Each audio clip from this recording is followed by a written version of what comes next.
All right. We're doing another of the Homeric Rhapsody thing. It's the story that I'm creating here about Achilles taking the town of Eëtion's Thebe. The quick rundown of the kind of major characters here, just so I don't forget them. Eëtion, king of Thebe. Tecmessa, warrior queen of Thebe. Eëtion with his royal guard of 100 heavy dendroplated warriors. Tecmessa with 50 Amazonian horseback riding, pelta shield wielding Amazonian women. There are 6 captains, all 6 sons of Eëtion. First is Alcon, the sort of farmer prince of Thebe, for lack of a better title. He leads a company of conscripted farmers, let's say 200 of them, who wield the tools of their trade, axes and scythes and stuff. We have Keramakos, who's the warlike son of Eëtion. Keramakos wears a ceramic mask over his face, and he commands a group of 200 or 150 crack sort of like elite fighters of the city, medium armored, with heavy shields, but light sort of chest plating, like a sort of like Etruscan, the square sort of Etruscan like plate that would go over the chest. Then we have Maenin, who is the sort of very well-loved son of Eëtion and Tecmessa, favored by Artemis, archer, crack archer, who leads a company of archers. And I want to say there's 100 of them. After that is Mastor, who is the sort of beautiful son of Eëtion. I don't think I've described who his mother is, but he is in love with his sister by marriage, Hypatia, which is not relevant yet, but I assume I'll make it relevant later. I just thought it was an interesting plot point to throw in there. He leads he's kind of like a famous runner, athletic runner, and he leads a company of like lightly armored guerrilla fighters, almost like skirmishers, and so who are all kind of in that same runner class. And then there's Pelion, which is the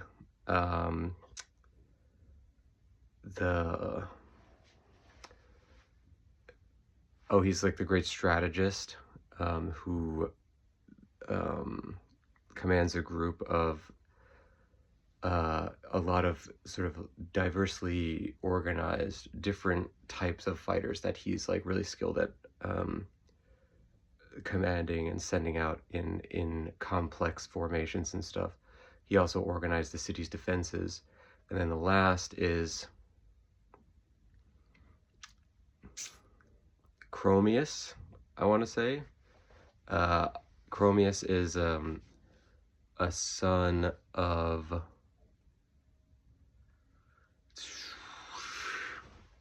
Eëtion and somebody else, not born of Tecmessa, and he's the oldest son of Eëtion and groomed for the throne, and Tecmessa does not like him because she would rather one of her sons took the throne. But he's also groomed since birth as the king or future king, so he's like really well trained in commanding troops, and he's kind of like invented almost like the proto-hoplite formation. So he commands guys who have like sort of aspis shields that they hold to protect the person on their left, and they use spears over the shields and stuff. And he commands 300 of those, the biggest force of the out of all the contingents that make up the commanders of Thebe.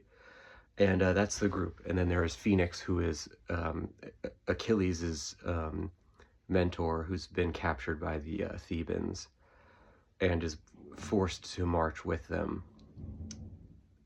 And that's where we come in. Here we go.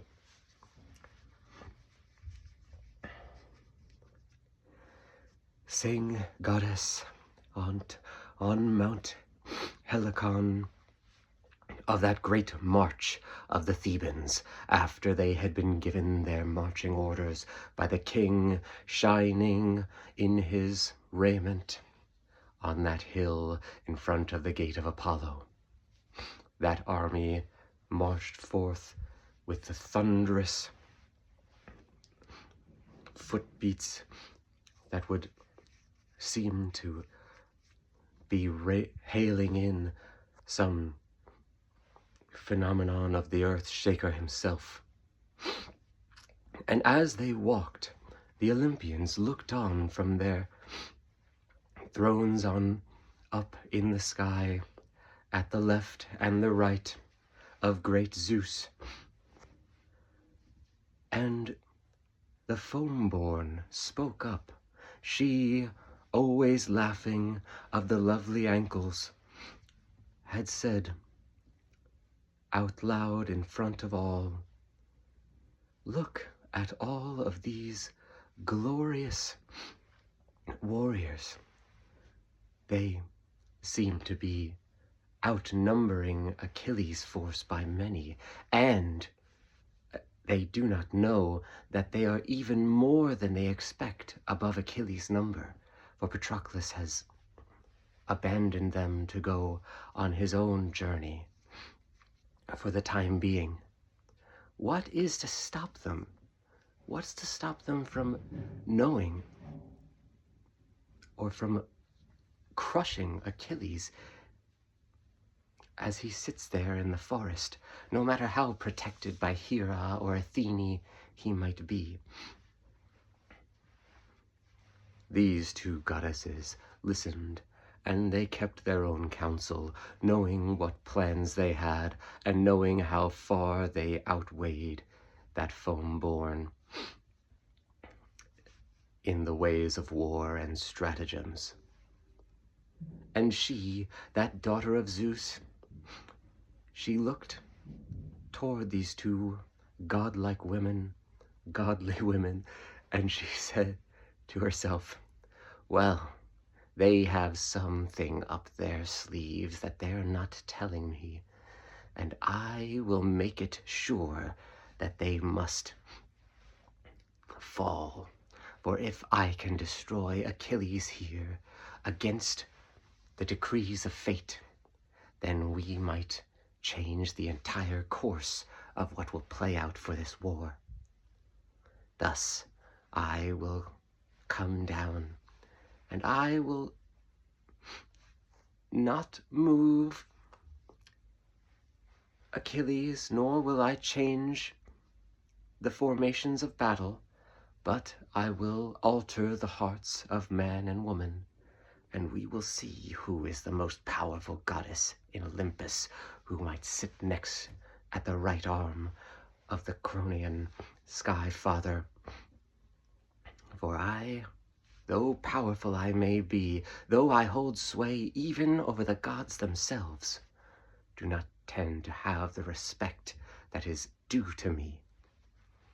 And thus the sweet, fragrant, pink-haired, always laughing Aphrodite took up her chariot and brought with her her attendant Eros, who sat next to her with his bow and quiver, and they took up their horses, pink and always well-groomed, always kept up in the mangers of Olympus, and they set forth, moving down to earth on the wind, and they alighted next to the marching army. They saw that Phoenix, who was walking along with them, given all the dues of his great stature, not being tortured or treated illy, but, of course, never to betray his beloved Achilles. and they saw the two warrior king and queen who were marching along in the place of honor within their chariots. And Aphrodite spoke to her son Eros something into his ear, and he flashed forth toward Phoenix, while she went and stepped forth onto the earth, making for Tecmessa. As her foot reached that grassy ground, forth from the distance a few oxen could march within half a day's plowing, all the grass and the leaves on the ground and every little bud flowered forth and grew and became splendid and well in color as her graceful feet touched the earth and trod on that soil. And she took the form of one of Tecmessa's attendants, the Amazonian woman Zelia, and she went forth toward Tecmessa and spoke to her away from King Eëtion.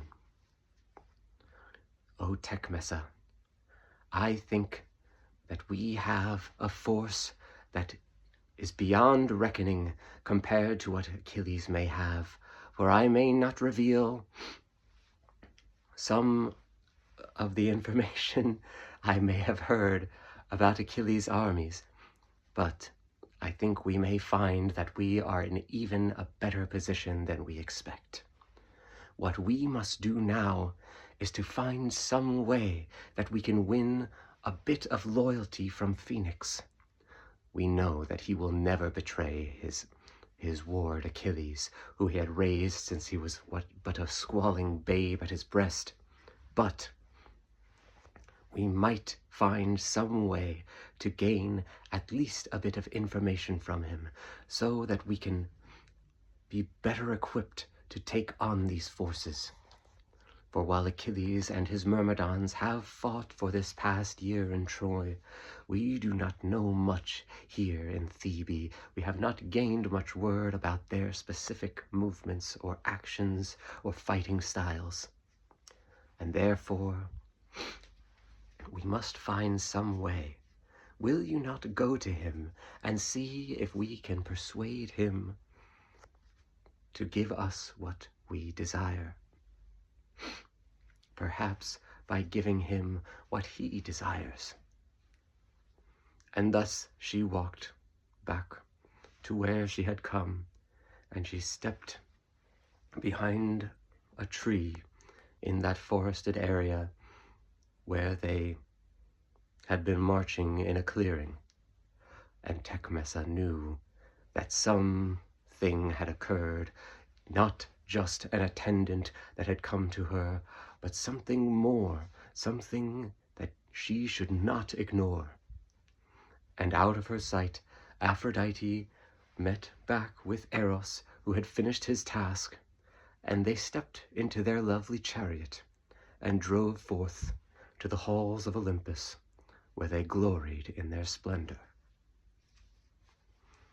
All right, really stilted for a lot of it, but we had some good moments. I had mentioned in a previous one that the only thing I've really planned that hasn't happened yet, and that I haven't already, forewarned within the story itself, is that we had to find some way to get Phoenix to become the sort of Fergus character of the Toyne, the Cattle Raid of Cooley. And he's not currently, he has no reason to help them, because he's not necessarily a one-to-one equivalent to Fergus. So I'm kind of creating a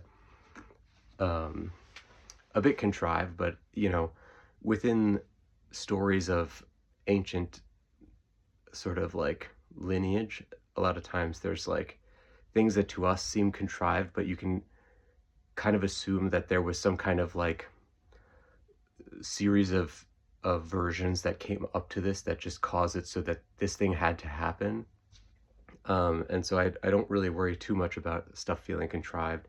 Also, this is the first draft, so who knows? Maybe we'll make it more, kind of like naturally playing out later. But that's what I came up with. I thought it was interesting that Aphrodite would be the one to do this, and that she almost had like a jealousy of, or she did have a jealousy of Athena and Hera, who they know how, this big force of Thebans is going to be beaten by Achilles, because they mentioned in a previous like council with Zeus that they were going to sort of create this situation where they can cut him off at the ford and hide in the forests and sort of fake their numbers by making it seem like they have more guys. But Aphrodite doesn't know this, and she wants to figure something out because she knows that they must have something up their sleeves because they're not worried. And so she's coming up with this thing to kind of allow the Thebans to at least be more well informed. Yeah, it's pretty stilted, and again, because I'm trying to write the story as I also like, do it in this kind of style of Homer's speaking, or Homer, at least the translations of Homer that we usually get. It's hard to do both of those at the same time. So usually the kind of like stylistic stuff suffers while I just try to come up with the events. And then if we ever go back from the beginning and do it again, because that's how these stories would be formed, is that somebody would just tell them a million times and they would get better and better. If we do it again, hopefully then I would be able to focus more on the stylistic parts of it. So, we're getting the pieces in there, the big chunks of clay. They're not, molded yet, but they're clearly, delineated for a certain purpose, and that's pretty good. So we'll just keep going with it.